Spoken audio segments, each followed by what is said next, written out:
decíamos, hubo 22 víctimas fatales, ¿no? Pero en tan solo un caso, una de las familias de las víctimas decidió llevar el juicio adelante. Sí, es la familia de Débora Gianangelo. Son los únicos que no acordaron y no renunciaron a la posibilidad de llevar esta causa a instancias judiciales, y con ellos estuvo dialogando Evelyn Aracha, a quien sumamos también para seguir hablando de la tragedia. Hola, Eve. Buen mediodía para todos. Bueno, efectivamente, cuando uno piensa que la justicia tardó 6 años, de 2013 a 2019, en juzgar la causa, hubo familiares que, para cerrar la herida, para darle un punto final, llegaron a un acuerdo con la empresa Litoral Gas, recibieron una indemnización bajo una cláusula. La cláusula era no accionar penalmente.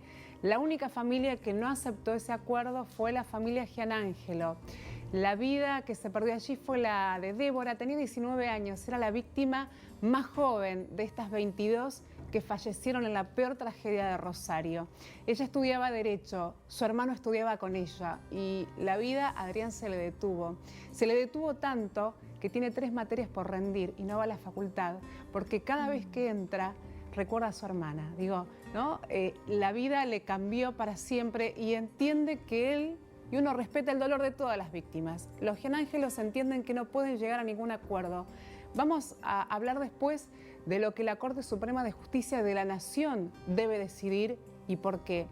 Pero primero nos adentramos en el dolor, ¿no? Lo difícil que ha sido para estos papás, 10 años de espera, la vida se les va y la justicia pareciera que no llega, al menos como ellos lo esperan. Y lo de Adrián también es impactante, porque él vivía con la hermana en ese departamento y había salido unos minutos antes, con lo cual entendemos también todo lo que lo afecta personalmente esta situación, de saber que él podría además haber sido una víctima, porque él perdió a su hermana, pero también a sus vecinos, vivía en ese mismo departamento. Y esto le pide a la justicia. Señor juez, me dirijo a usted con un profundo dolor para decir presente en una justicia ausente. Hace 10 años, el 6 de agosto del 2013, en calle Salta 2141 de la ciudad de Rosario, por una fuga de gas se incendió, explotó y derrumbó un edificio donde murieron 22 personas inocentes, entre ellas mi hijita Débora Gianangelo, cuya vida les fue cruelmente arrebatada.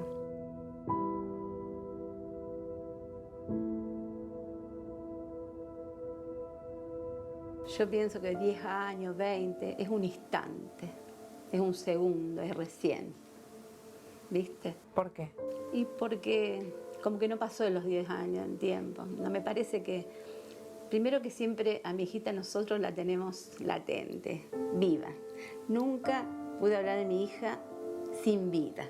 Y ver que no tenemos justicia y levantarse todos los días no es fácil, y con la falta de ella.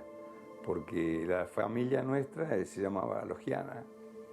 Y bueno, es duro. Uno siempre dice, yo digo que la pérdida de un hijo no se puede equiparar con nada. No lo podés reemplazar con nada ni nadie. Pero... ¿Qué cosas extrañas? Y el abrazo de ella. ¿Cómo era Débora? Divina. Sí, muy así, muy solidaria, muy anfitriona cuando había un cumpleaños, cuando había una fiesta. Le resbalaba las cosas malas, digamos. Siempre ella tenía un dicho que decía, bueno, mami, dice, cuando yo me enojaba, si a lo mejor le hacían algo, sus amigos o algo, decía, bueno, señor, que mira, a casi mis 20 años siguen viviendo de mí. Era crónica de una muerte anunciada, porque estábamos ahí adentro esperando que vengan estos tipos y mi hermana me dice que me vaya, que teníamos una necesidad económica, era muy difícil en esos tiempos, había que trabajar, los 2 hermanos, mi familia, para mantener a 2 chicos que estudiaban en Rosario. Por eso digo que es una historia que merece ser contada, porque los chicos del pueblo venimos a esta ciudad a estudiar con todas las ilusiones y encima los padres le brindan a esta ciudad lo más importante, los hijos. Y al día de hoy seguimos teniendo la misma empresa, no hay un protocolo de seguridad, estamos igual que antes. Y encima estos asesinos tienen carta franca porque mataron a 22 inocentes, hicieron todas las irregularidades de había por haber, como te contaba, y quedan en libertad. Entonces, ¿qué enseñanza le dejó la justicia a la ciudad de Rosario y a los padres que mandan a sus hijos? Y esa mañana ella, como toda la mañana, sonriente, me deja una factura, comí una factura y me fui a trabajar en el tribunal. ¿Qué te dijo? Lo que me decía siempre, ella me decía Seiya porque nos gustaba una serie que era de los Caballeros del Zodíaco, y bueno, yo le decía Mochita o Séfora, y me saludó con un beso y me dijo que me quede tranquilo, y la historia es terrible porque estando en el tribunal me llaman y me dicen que había una explosión, que había una caldera de la Gallega, de ese supermercado está al lado. Y yo sabía todos los problemas de gas que teníamos y digo, esto es mi hermana, mi casa, y bueno, y es lo que todos saben. Cuando llegué ahí... A ella la encontraron a donde Adrián siempre decía que porque ella se había levantado a estudiar esa mañana. Y en ese rincón estaba, la encontraron, ella se escondió debajo de la cama del hermano. La encontraron ahí, con 2 rosarios, el rosario, o sea que ella se dio cuenta de lo que estaba pasando. El rosario que ella tenía en su cama y el rosario del hermano que tenía ahí en el sillón del comedor. Como madre imagino que puede entender el sufrimiento inimaginable que atravieso cada día. No hay palabras suficientes para expresar la ausencia de mi hijita en nuestras vidas. La profunda angustia que siento al ver que los responsables, asesinos de este crimen atroz quedaron en libertad por una justicia que privilegió la impunidad. Y uno no entiende por qué, por avaricia, por ahorrarse ese peso, mataron a 22 personas inocentes. ¿Cómo es 10 años sin Débora? Es durísimo. Porque mi hermana era la luz de mi casa. O sea, esa sonrisa que la característica en la foto era así siempre. Era buena persona, dejó un legado imborrable. Hoy siento, Horacio, que la forma de honrar la memoria de Débora es seguir pidiendo justicia. Por supuesto, nosotros es el legazgo que tenemos, porque manera hay mucha de pedir justicia, pero la justicia es... vos sabés que lo hacía con un comentario, con un sacerdote amigo, y le digo, me dice, Horacio, si lograr la justicia, y no sé, pero ese vacío siempre va a faltar, ¿viste? Desde un principio somos la única familia querellante que fue a juicio. Confiamos en el Poder Judicial para que hiciera justicia en el nombre de mi hijita, ya que ella no tiene voz para defenderse. Teníamos la esperanza de que los culpables de este crimen atroz serían responsabilizados por sus acciones y omisiones y que se castigara penalmente con la pena de prisión efectiva. Al día de hoy la causa está en la Corte Suprema de Justicia de la Nación por medio de un recurso que presentó la única familia querellante que fue a juicio. Fuimos siguiendo cumplimentando cada una de las etapas, bueno, y hoy está a despacho en la Secretaría Judicial número 3 ese recurso que fuimos en queja de inconstitucionalidad. ¿Qué es lo que tiene que decidir la Corte? Si admite o no admite esa inconstitucionalidad y la revisión de este fallo vergonzoso que está basado su fundamento en una impunidad terrible, insoportable. Como todos los demás asesinos, los 11 asesinos que han seguido trabajando, a pesar de que tuvieron una sanción administrativa del ente que lo regula, valga la redundancia, el ente regulador del gas, el Enargas sancionó a Litoral Gas y sin embargo todas estas personas al día de hoy siguen trabajando y caminan libremente en la calle. Adrián, ¿por qué no tendrían que caminar libremente? Vos conoces toda la historia. ¿Por qué? Porque la historia de Calle Salta a mí no me la contaron, yo la viví. Un mes anterior, antes de que pasara esta tragedia evitable, y vale la redundancia de ponerlo en mayúscula, que fue evitable, todas estas personas tenían el conocimiento de lo que estaban haciendo y el riesgo con el cual iban a operar una actividad riesgosa como es el gas. Por eso te digo que es una tragedia evitable, porque esa llave, si estaría en condiciones, que en la pericia lo hemos demostrado que no estaba en condiciones, con un solo giro de 90 grados, ese día este gasista asesino podría haber cerrado la llave. ¿Quién es responsable de que la llave no estuviera en condiciones? Bueno, hay varias responsables, las personas, los gasistas que actuaron anterior a la tragedia, y que son los gasistas que cuando hicimos la denuncia con mi hermana, cortan, anterior a la tragedia, el gas y entran en acción los primeros gasistas matriculados, Ayala y todo su equipo.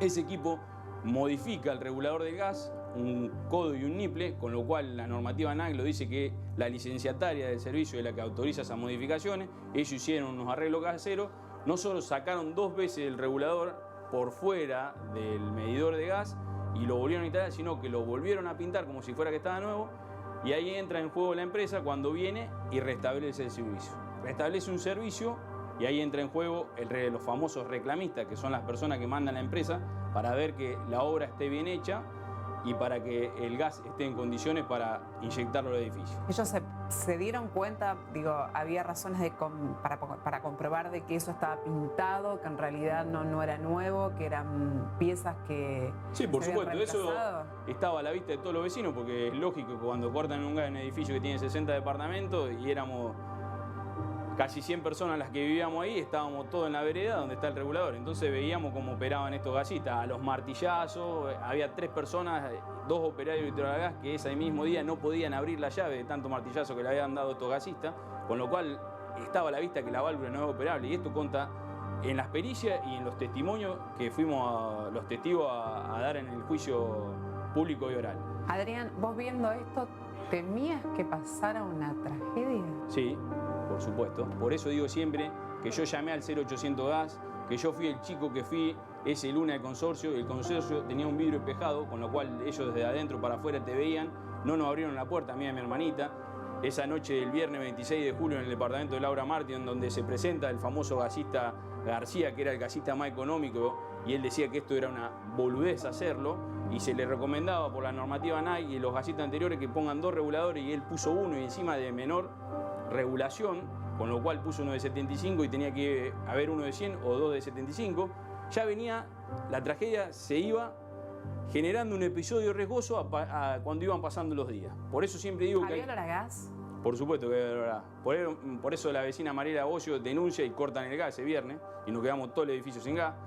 Y bueno, pero todos estos testigos, cuando los llevamos a juicio, la mayoría de ellos habían firmado, habían percibido, habían arreglado con la empresa, se sentaron a negociar con la empresa, y cuando los llevamos a juicio no podían hablar porque estaban atados a una acción penal, no a una acción penal, sino a una acción civil. Y ahí entra en juego los reclamistas, que fueron al edificio, un viernes a las 9:30 de la noche, Oler y Curaba, habilitaron, sin linterna, sin nada, le dieron gas al edificio, el gas funcionaba mal, está en la foto en mis redes sociales, pueden ver cómo explotaban los calefones, cómo estaban las cocinas. Y bueno, era una tragedia que se iba ladrillito por ladrillito acumulando para que sucediera. Así que bueno, le pido al juez de la Corte Suprema de Justicia de la Nación Argentina que haga justicia, que vea el sufrimiento de esta familia. Nos arrebataron lo más lindo que teníamos, la princesita de la casa. Mi mamá fue madre, la madre más vieja del pueblo en ese momento con 40 años. Hoy es muy normal ser madre grande, pero fue todo un tema mi madre porque tuvo 7 meses en cama para tenerla. Era la nena que venía del pueblo, 2 varones, los 2 colorados que éramos terribles. Y era la paz, era todo en mi casa. Y ellos nos la arrebataron.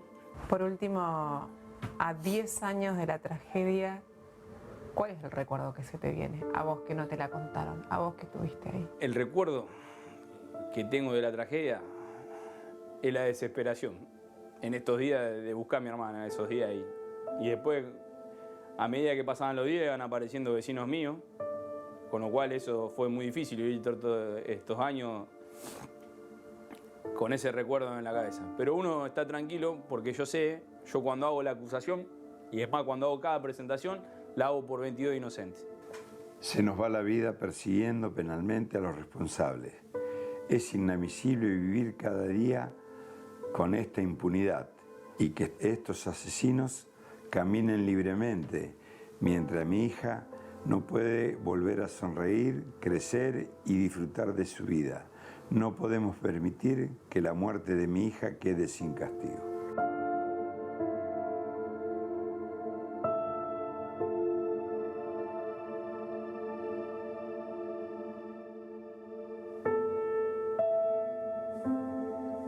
Bueno, una familia que ha decidido continuar con la batalla, no se quedó con el resultado del juicio del año 2019, perdido por perdido, porque la pérdida de un hijo es lo peor que a uno le puede pasar, y entonces quieren ir con todo, a pesar del dolor que arrastran, ¿no?, desde hace una década. Y recordábamos, Eve, ese juicio en donde, bueno, otra de las imágenes tan tristes, familiares de víctimas peleándose entre sí por esa instancia judicial, ¿no? ¿Qué es lo que lograron finalmente con este acuerdo, ¿no? Que algunos, y es entendible el dolor de todos, para cerrar una etapa dijeran, bueno, firmo y ya está, no acciono más. y que ellos siguieran adelante. Pero seguir adelante les implicó perder un terreno, desgastarse. Son papás que tienen 10 años más, que están más viejitos, que tienen menos fuerzas, pero que bueno, a ver, logrando visibilizar la causa hicieron que llegara a la Corte Suprema de Justicia de la provincia, que convalida el fallo de primera y segunda instancia que dice hay 10 inocentes y un solo culpable, que es el gasista, pero aquí en Santa Fe, la Corte Suprema, puntualmente la jueza María Angélica Gastaldi, dice no, mire estas fotos que nosotros mirábamos y nos asombraron. Dice, acá hubo negligencias que trascienden a García, hubo una empresa, hubo reclamistas, hay otra gente que tiene que pagar. Ese fallo en disidencia le abre una endija para que ahora estén reclamando en la Corte Suprema de Justicia de la Nación. ¿Qué es lo que le pide la familia Gianángelo a la Corte Suprema de Justicia de la Nación? Que revise el fallo. Que García está bien, hizo todo mal y además se fue a esconder al supermercado de La Gallega cuando tuvo 12 minutos, desde la fuga hasta que explotó. Ni siquiera avisó a las víctimas para que bajaran. Digo, hizo todo mal, pero no es el único. Había una cadena de negligencias, como dijo la propia fiscal Graciela Argüelles, que debe ser tenida en cuenta. Esto piden los Gianángelos, ojalá los jueces de la Suprema Corte de la Nación los puedan escuchar.